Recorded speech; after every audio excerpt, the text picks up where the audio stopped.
Honda PCX right here, and Honda Click 125. We have a Kawasaki Enduro off-road. This here is a Yamaha Mio Gravis.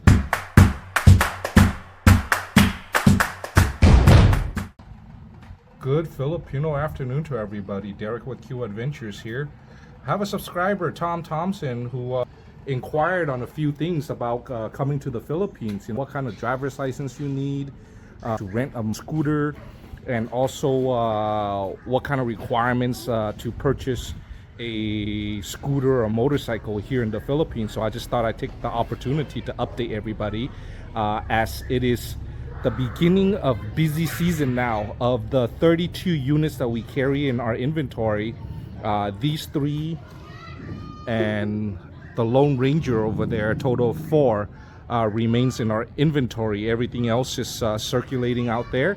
So I'm just gonna update everybody with our our scooter rental business with, and as well as the prices.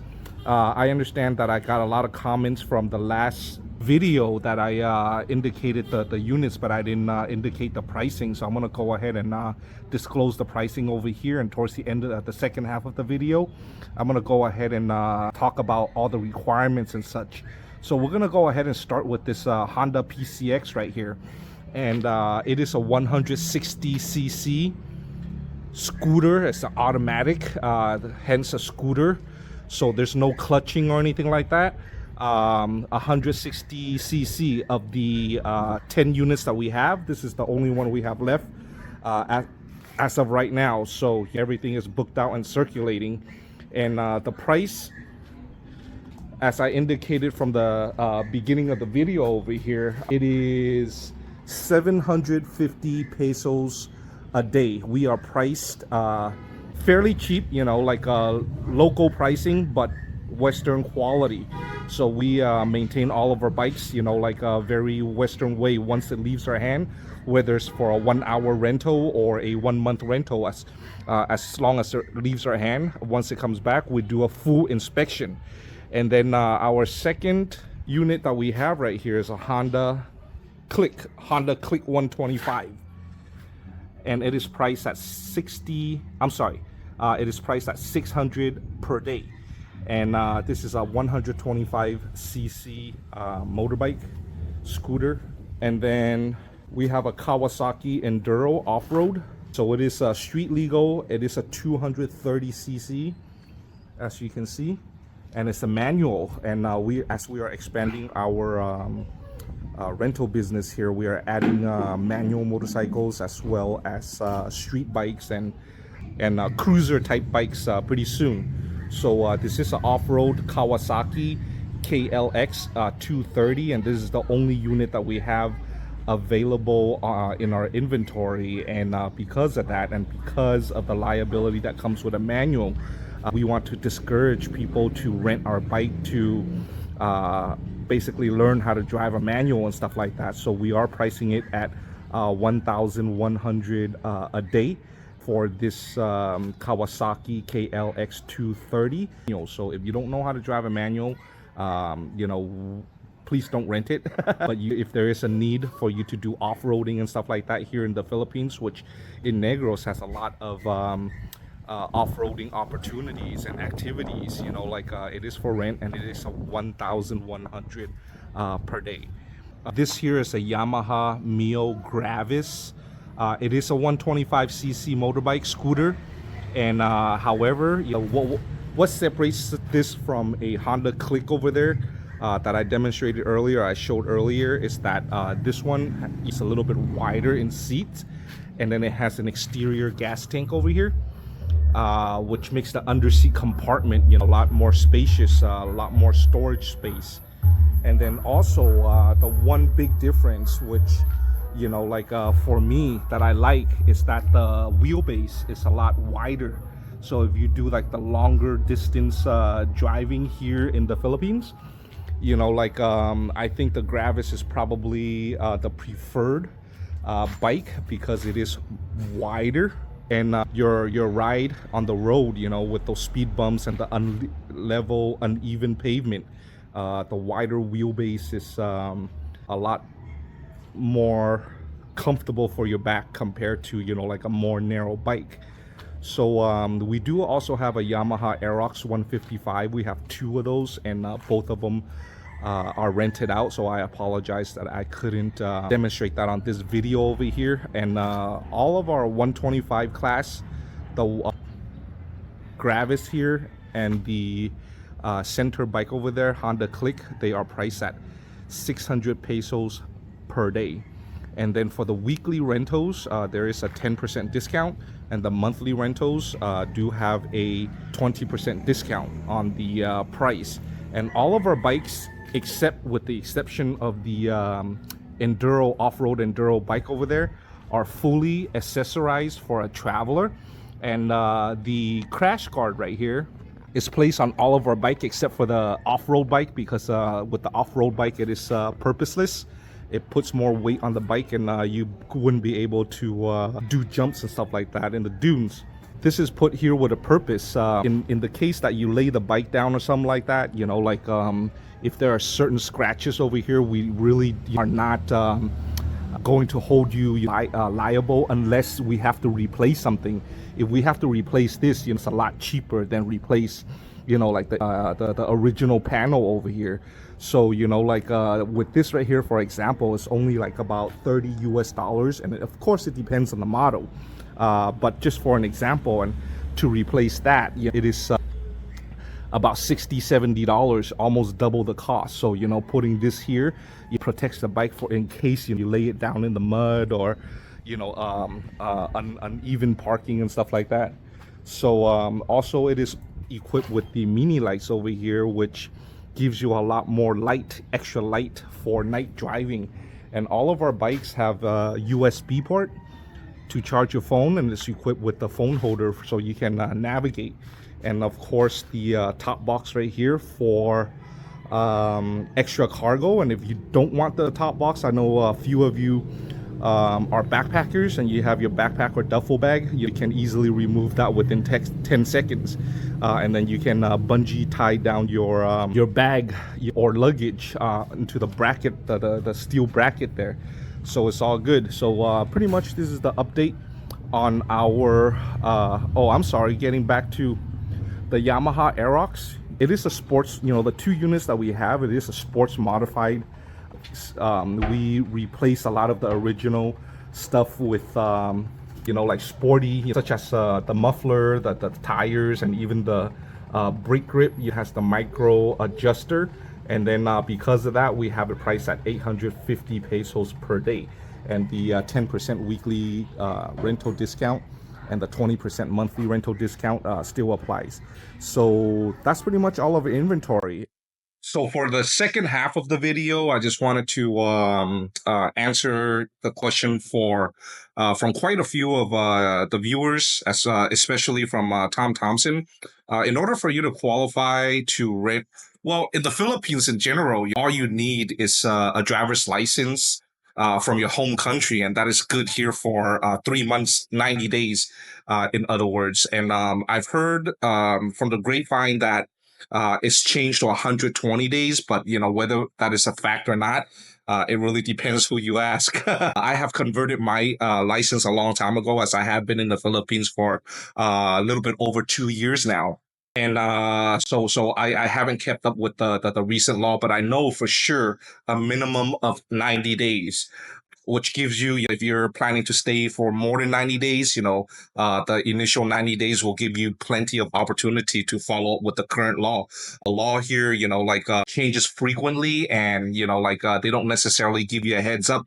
It just changes, you know, you just find out, you know, when you go to the LTO, which is their equivalent of the Department of Motor Vehicle back in the United States. Over here, LTO stands for Land Transportation Office.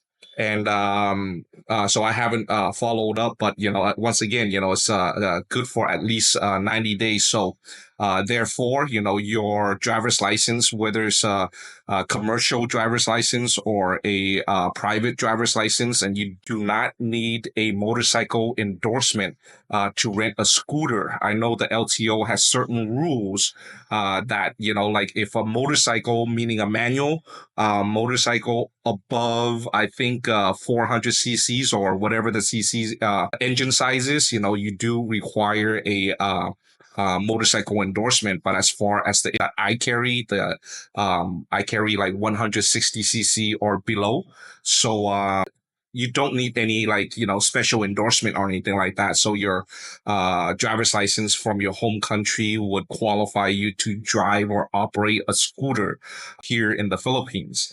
And as far as our company is concerned, we'll rent it to you based on that. And all we need here is a copy. We just get a scan copy of your passport and your driver's license. Your passport is mainly to do like a risk mitigation for us. And then the driver's license is just to prove that, you are legal to operate a vehicle here in the Philippines. And we don't require any cash deposit or anything like that because we don't want to run up, we don't want to run up your budget. So, it's a trust factor here. And also, we know how to mitigate, the risk and potential loss. So, with that said, we don't require a cash deposit or a cash bond. And then secondly, we also do not hold on to your documents. I know a lot of renters out there, or rental companies out there, they hold on to your passport as a requirement to rent their motorbike. We don't have that requirement because me personally, in another country, Vietnam, there was an incident where they lost my passport. And, I do understand that coming from Los Angeles and committing my entire life to the sales profession in Los Angeles in the West. So I don't want to, for you to travel with that, thought in back of your head. So we want you to be at peace while doing that. And as far as buying a motorcycle here or buying, any motor vehicle in general, whether it's a car or a motorcycle or a scooter, anybody, can buy a vehicle here. You can buy a vehicle with your identification from wherever your home is. And I know for a fact that I have purchased a few scooters on behalf of subscribers in the past while they're over there in the United States and the UK. Just with a copy of their driver's license and with that identification, the dealer will just create an LTO identification for you or LTO number for you record and have that bike registered, the vehicle registered to your name, and and that's they trace everything over here. So there aren't any restrictions as far as buying vehicles are concerned. With the real estate, it's a very different story, of course. But with a vehicle, you can buy it, under your name or anybody's name that you wish for it to be under.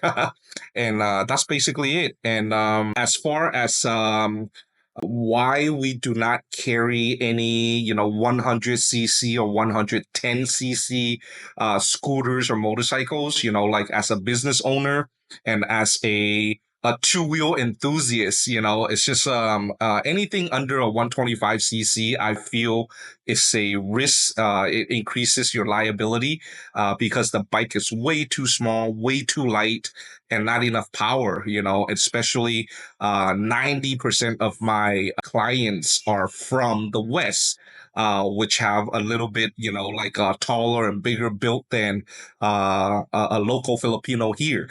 So, maybe 6 foot tall on a 100 or 110 cc itty bitty scooter. It's just number one, doesn't look right, and number two, when you need that, there are occasions where you need that extra, torque or power punch to get out of a bad situation. A 100 cc or a 110 cc bike is not going to get you out of those kind of situations, and it puts you in a pretty bad predicament. So I just don't want to be that person. If you want to look for a lower cost, the smallest bike that you can find, we're not the business for you.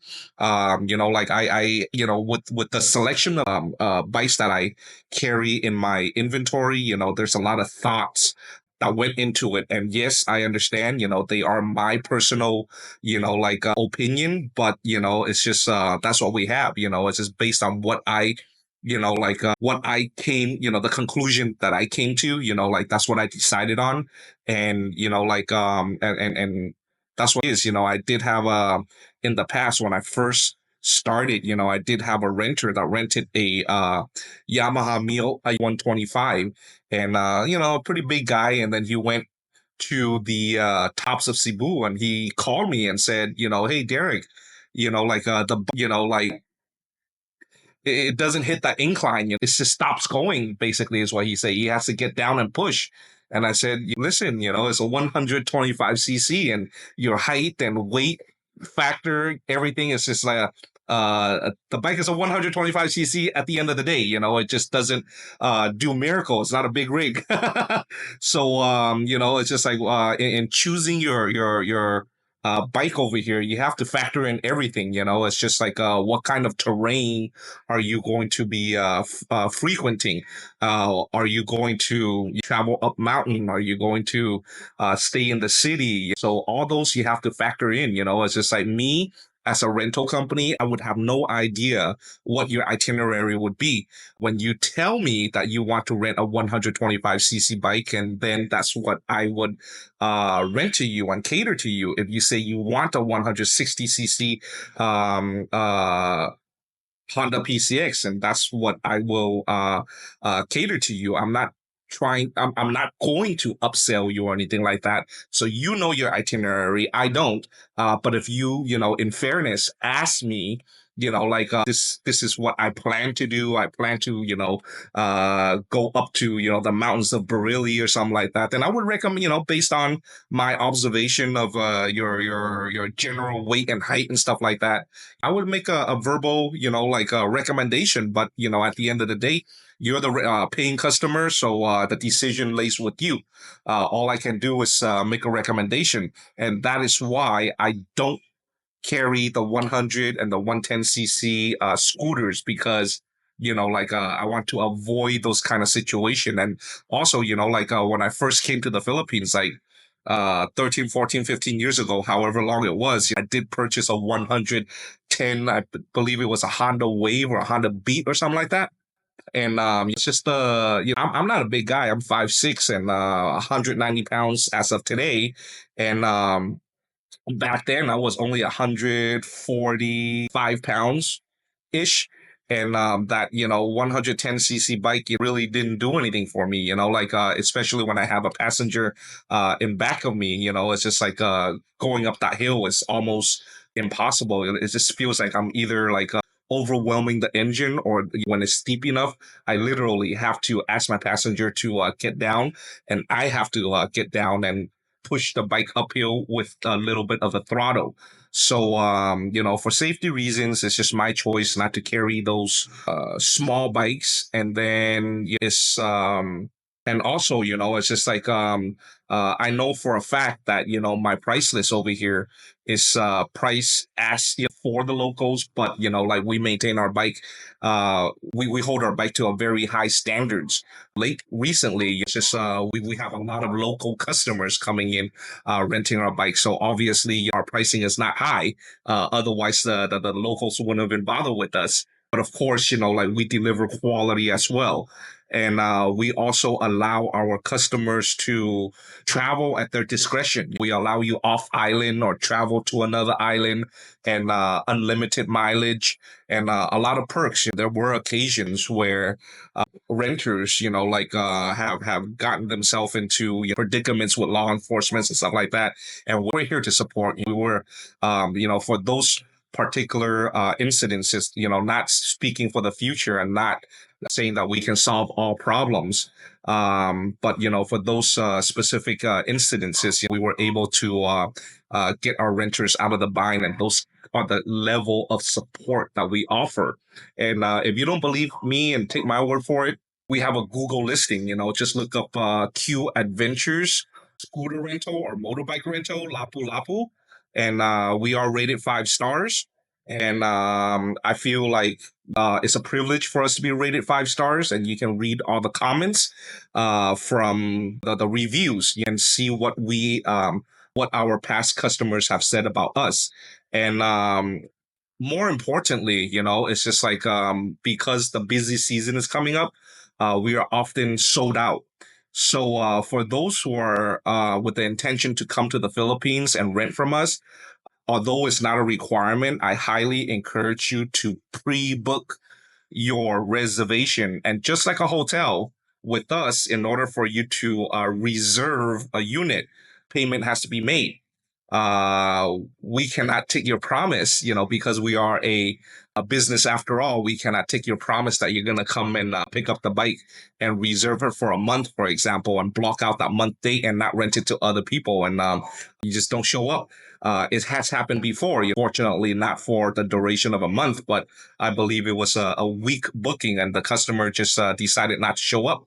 And you kind of just lose that business because we could have rented that bike out to somebody else, which we have declined while reserving it for that specific customer. So just like hotels, you have to pay for your reservation, and we'll guarantee you the unit on your travel dates.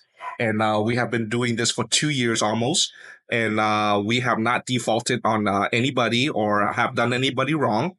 In the matter of fact, we had a Joe, who booked with us towards the very beginning of our business. And he booked for 2 weeks, I believe, if my memory serves me right, for a room rental as well as a scooter rental for 2 weeks. And then on his travel date, unfortunately, he went through some kind of issue that prevented him from boarding the flight. So he had to cancel.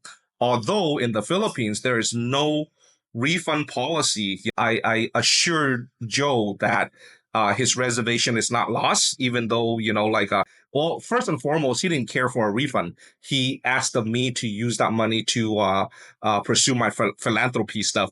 But, that's not exactly how it worked. But, long story short, I assured him that the next time he come, he would get his 2 week room stay and 2 week motorbike rental with no additional cost. So even though we weren't able to extend a refund, I still honor the booking. And about 12 months from that date, he did come, and we were able to honor and extend the motorbike rental. I believe it was a week and a half. It wasn't 2 weeks. So he stayed at the house, with no additional costs, as well as the usage of the motorbike. So we're in business to do good business. We're not here to, do funny business. So my business here is very, very important to me. So, it's just like I take it very seriously. And yeah, with that said, it's just if y'all want to book something, I encourage you to reach out to us and book in advance. With that said, that's pretty much what it is. If you have any further questions, feel free to leave a comment, and I'll be more than happy to address it as they come in. Meanwhile, thank you very much for tuning into my channel and your ever support on my channel and my business. Until next time, y'all have a good one.